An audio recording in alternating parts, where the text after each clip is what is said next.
Selamat datang di channel Muhammad Junaidi. Assalamualaikum. Setelannya mana nih? Mana? Alhamdulillah hari ini kita akan mulai studi turnya Kuba dulu ya. Kemudian ke Uhud, lalu ke Kurma. Ada 3 destinasi insya Allah. Semoga Allah mudahkan. Sampainya iman itu ke kita pada generasi hari ini, ternyata ma'asyarul muslimin didahului oleh perjuangan yang demikian berat oleh Rasulullah SAW dan para sahabatnya. Kita akan mengunjungi sebentar ini Masjid Kuba,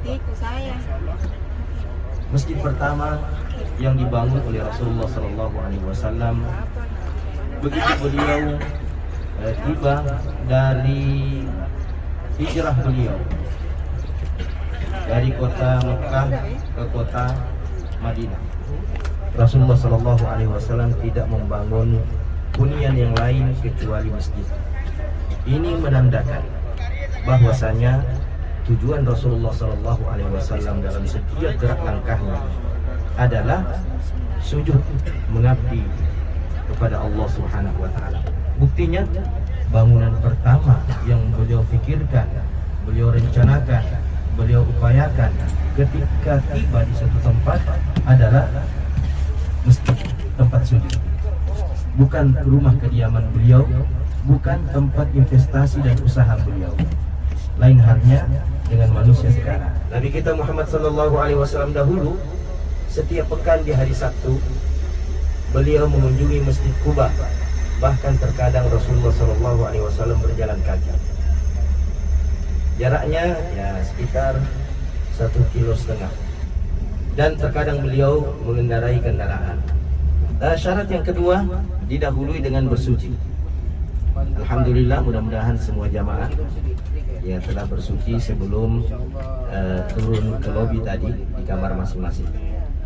Sehingga pahala umrah sebelum kita melaksanakan umrah kita telah mendapatkannya dengan melaksanakan salat 2 rakaat sebentar di Masjid Kuba.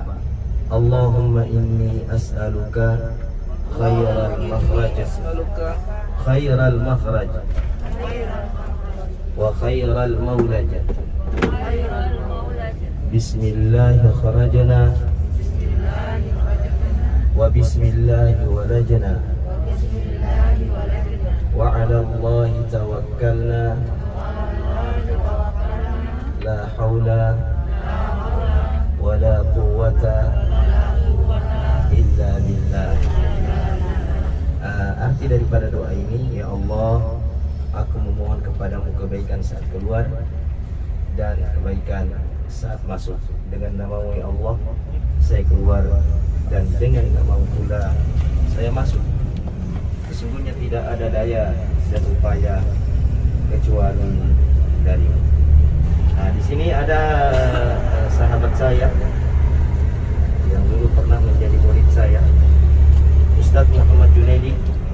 Ya, barangkali bisa membantu untuk menceritakan lokasi-lokasi yang akan kita lewati.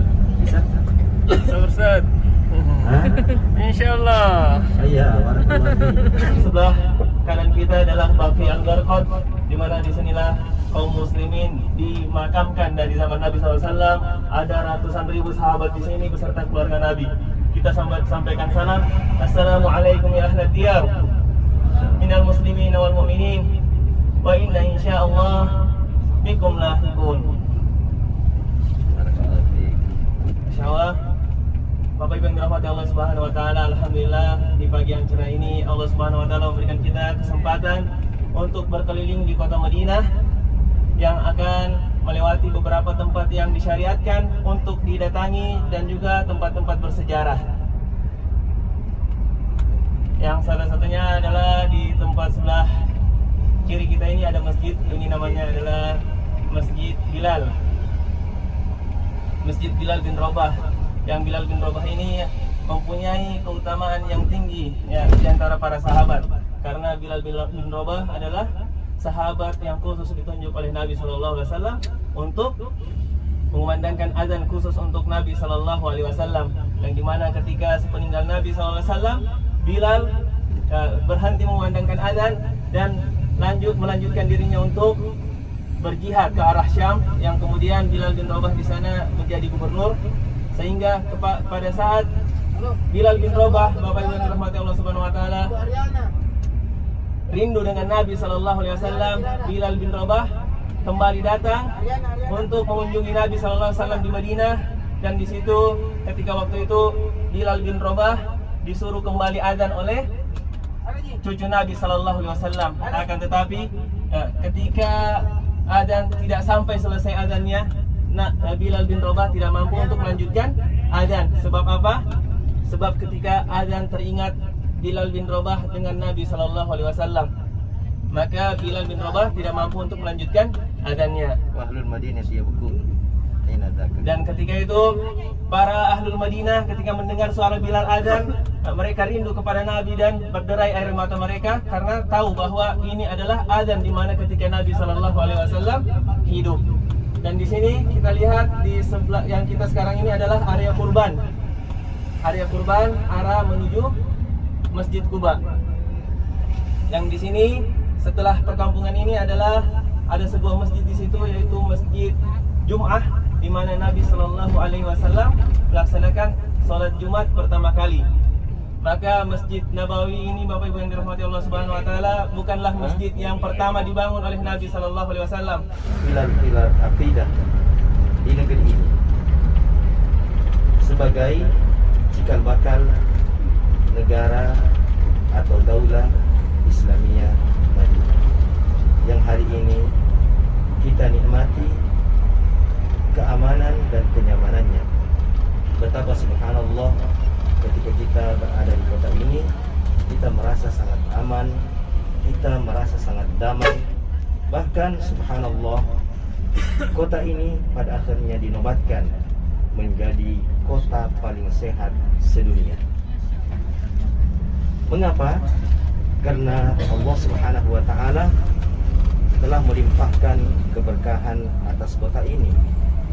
Bukan hanya pada cuacanya, tetapi juga bahkan pada timbangan dan takarannya. Nabi kita Muhammad sallallahu alaihi wasallam berdoa, Allahumma barik lana fi madinatina wa fi sa'ina wa fi muddina, untuk kota ini. Di depan kita sudah terlihat dua menara Masjid Quba.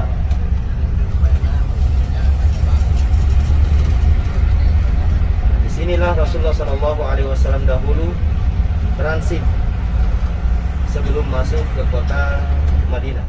Insya Allah kita begitu turun langsung masuk untuk menunaikan sholat 2 rakaat. Itulah masjid pertama yang dibangun oleh baginda Rasulullah SAW setelah beliau tiba atau menjelang tiba di kota Madinah. Bagaimana keutamaan melaksanakan sholat di sana? Di dalam hadis yang sahih, Rasulullah SAW mengatakan, barang siapa yang bersuci dari tempat kediamannya atau dari rumahnya, lalu dia keluar menuju Masjid Quba, lalu kemudian dia melaksanakan sholat 2 rakaat, maka ganjaran pahalanya seperti melaksanakan umrah. Jadi bayangkan masyarakat muslimin, sholat 2 rakaat di sana, hanya sholat 2 rakaat saja, pahalanya itu seperti melaksanakan umrah. Kita tahu bagaimana mahal dan beratnya perjalanan umrah.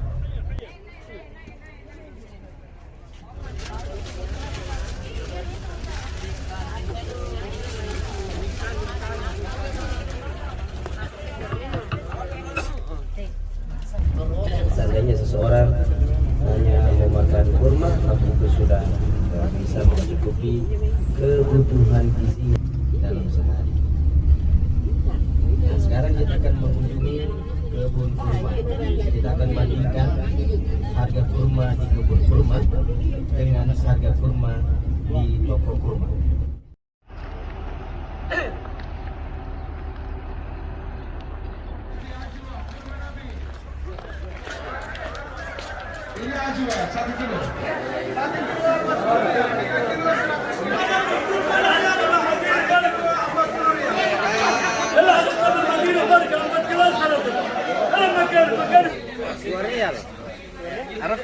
Terhimpunlah kala itu 3.000 pasukan yang kesemuanya dipersenjatai dengan persenjataan yang lengkap di masanya. Lalu mereka menuju ke Uhud. Gunung ini dicintai Rasulullah SAW dan kaum muslimin. Sudah ada jamaah di atas. Nah, itulah dia Bukit Ar-Rumah. Bukit pemanah. Rumah itu artinya pemanah. Ya, sebelumnya bukit ini bernama Al-Ainain. Disinilah Rasulullah SAW hampir terbunuh. Bahkan usyi'a bainal muslimin annahu qutil, telah disebarkan di tengah-tengah pasukan kaum muslimin bahwa Rasulullah SAW terbunuh. Ya. Sebab Sa'ad bin Abi Waqqas yang dipercayakan untuk membawa bendera perang Rasulullah SAW itu terbunuh. Satu lagi. Takbir! Takbir!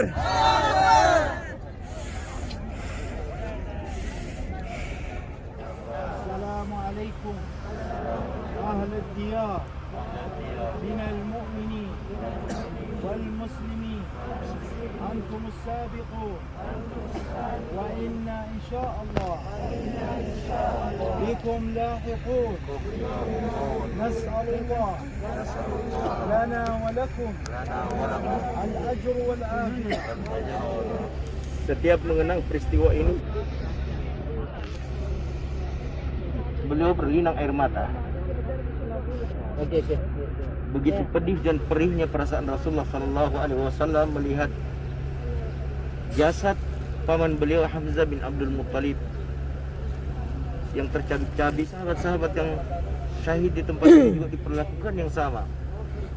Sampai Rasulullah SAW ketika mengetahui bahwa yang mengambil jantung pamannya Hamzah bin Abdul Muttalib ketika terbunuh di tempat ini adalah Wahsy, dan Wahsy pada saat itu pada akhirnya memeluk Islam, Rasulullah tidak mau melihat wajahnya Wahsy meskipun dia sudah masuk Islam.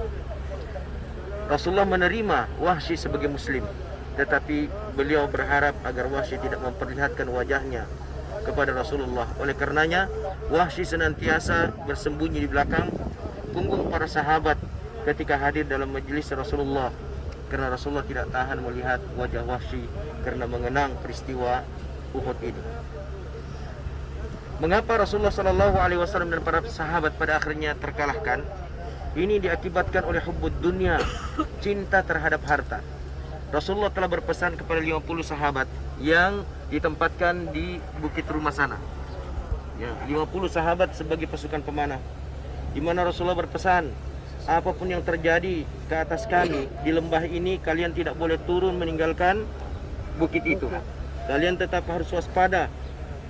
Namun ketika Rasulullah berhasil mengusir pasukan Quraisy, dan pasukan Quraisy lari tunggang langgang hingga mereka meninggalkan harta mereka di lembah ini, dan para sahabat sudah mulai mengumpulkannya, maka mereka yang melihatnya dari atas bukit rumah mengatakan, kalau kita tidak turun mengumpulkan harta bersama dengan Rasulullah, kita tidak dapat apa-apa. Akhirnya mereka turun 40 orang, yang tersisa hanya 10 orang. Khalid bin Walid, ahli perang yang memimpin pasukan berkuda Quraisy, itu mampu memutar haluan lalu menyerang Rasulullah dari arah belakang, membunuh seluruh yang berada di atas pasukan di atas bukit rumah yang tersisa 10 orang. Terputar kagetnya pasukan Rasulullah SAW. Lalu tersiar kabar bahwa Rasulullah SAW wafat. Padahal Rasulullah disembunyikan. Ketika itu wajah Rasulullah sudah terluka bersimbah darah, bahkan gigi geraham Rasulullah SAW itu tanggal, kebing hitam itu sana ya. Rasulullah dilarikan lalu disembunyikan di celah gunung sana itu. Namun alhamdulillah sahabat-sahabat Rasulullah SAW yang tersisa mampu menghalau pasukan Quraisy sehingga mereka tidak mampu membunuh Rasulullah Shallallahu Alaihi Wasallam. Lalu ketika pasukan Quraisy sudah meninggalkan tempat ini, Rasulullah keluar dari tempat persembunyiannya, lalu memeriksa semua sahabat-sahabat yang gugur. Kemudian setelah syuhada dimakamkan, Rasulullah Shallallahu Alaihi Wasallam memerintahkan sahabatnya untuk berbaris. Lalu Rasulullah berdoa kepada Allah. Di antara doanya Rasulullah mengatakan, Allahumma lakal hamdu kulluh. Ya Allah, segala puji seluruhnya untukmu. Allahumma la basita lima qabatta. Ya Allah, tidak ada yang bisa membentangkan sesuatu yang engkau telah sempitkan. Wala qabida lima basatta. Tidak ada sesuatu yang bisa menyempitkan apa yang engkau lapangkan. Wala hadiya liman adlalta. Tidak ada yang bisa memberi petunjuk siapa yang engkau sesatkan. Wala mudilla liman hadaita. Tidak ada yang bisa menyesatkan siapa yang engkau berikan hidayah. Wala mani'a lima ataita, wala mu'ti lima mana'ta, wala muqarriba lima ba'adta, wala muba'ida lima qarrabta. Allahumma tub ilaina min barakatika wa rahmatika wa fadlika wa rizkik. Ya Allah, lapangkanlah untuk kami keberkahanmu, karuniamu, kasih sayangmu, dan rezekimu. Itulah doa Rasulullah Sallallahu Alaihi Wasallam. Panjang doa Rasulullah, diaminkan oleh malaikat-malaikat Allah Subhanahu Wa Taala. Setelah itu Rasulullah pun meninggalkan tempat ini menuju ke kota Madinah di sebelah sana.